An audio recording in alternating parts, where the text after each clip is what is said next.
GHMC greater Hyderabad municipal corporation తొలి council సమావేశం మొదటి రోజు ముగిసింది. తొలి రోజు సమావేశం 4 గంటలు జరిగింది. ప్రజా సమస్యలపై చర్చించారు సభ్యులు. సభలో 80% మంది కొత్తగా ఎన్నికైన వారే. మొదటిసారి సమస్యలపై ప్రశ్నలు అడుగుతున్న సమయంలో ఉద్వేగానికి గురయ్యారు. మా డివిజన్లలో సమస్యల పరిష్కారంపై ప్రశ్నించడం, వాటి పరిష్కారంపై అధికారులు సమాధానం చెబుతున్నప్పుడు చాలా ఆనందంగా ఉందంటున్నారు సభ్యులు.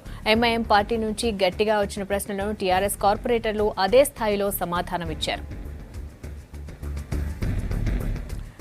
జీహెచ్ఎంసీ తొలి కౌన్సిల్ సమావేశం మొదటి రోజు విశేషాలు వివరించడానికి ప్రభాకర్ లైవ్ లో సిద్ధంగా ఉన్నారు. ప్రభాకర్, చెప్పండి, మొదటి రోజు సభ హైలైట్స్ ఏంటి, ముఖ్యంగా ఏ అంశాలపై చర్చించారు?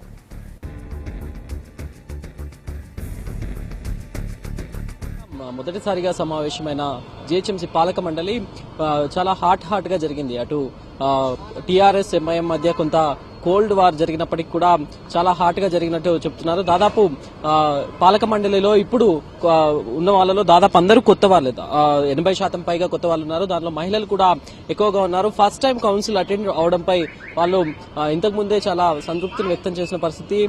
తమకు కావాల్సిన సమస్యలను కూడా కౌన్సిల్ ముందే ఉంచే అవకాశం వచ్చింది. అట్లాగే సమస్యలు పరిష్కరించుకోవడానికి ఒక వే కూడా దొరికింది అని వారు చెప్తున్నారు. ప్రస్తుతం మనతో కొత్తగా ఎన్నికైన కార్పొరేటర్ ఉన్నారు సులరిత గారు. చెప్పండి, ఎట్లా ఫీల్ అయ్యారు కౌన్సిల్ జరుగుతున్నప్పుడు, క్వశ్చన్స్ అడుగుతున్నప్పుడు?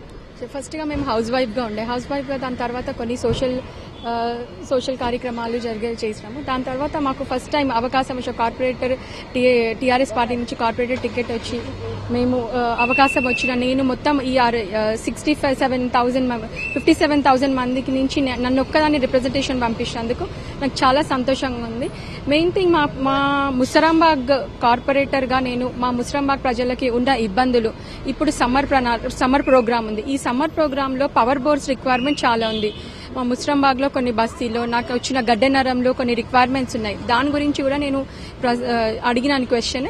సో దానివల్ల కూడా నాకు మేయర్ గారి నుంచి కానీ జీహెచ్ఎంసీ కమిషనర్ గారు జనార్దన్ రెడ్డి గారు కూడా చాలా బాగా రెస్పాండ్ అయ్యారు.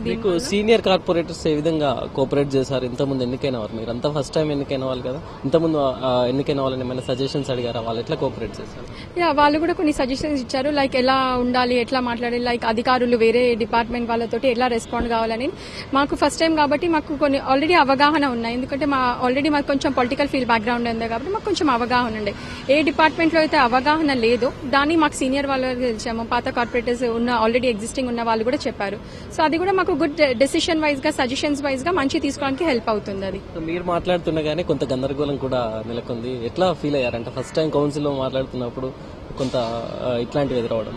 నాకు ఫస్ట్ థింగ్, నేను ఒక క్వశ్చన్ ఒక 1 వీక్ బ్యాకే ఇచ్చినాం వీళ్ళకి. ఇది నా క్వశ్చన్ అప్రూవ్ చేసినందుకు కూడా జీహెచ్ఎంసీ నుంచి అందరికీ థ్యాంక్ యూ. నా క్వశ్చన్ నేను మాట్లాడేటప్పుడు కొంచెం వేరే పార్టీ వాళ్ళ విమర్శ వచ్చి నాకు మాట్లాడే అవకాశం ఉండదేమో అనుకున్నాను. కాకపోతే అయినా కూడా అక్కడ కాన్ఫిడెంట్ గా మాట్లాడాను. అక్కడ చిన్నవి ఇప్పుడున్న కౌన్సిల్లో చిన్నవి విమర్శలు అయితే జరుగుతున్నాయి, ప్రతిపక్ష పార్టీ వాళ్ళు ఉంటారు కాబట్టి. అయినా కూడా నా క్వశ్చన్ అనేది నేను క్లియర్ గా ఉండే. దాని తర్వాత కూడా నాకు మళ్ళీ అవకాశం ఇచ్చును, సో దట్ నేను క్లియర్ గా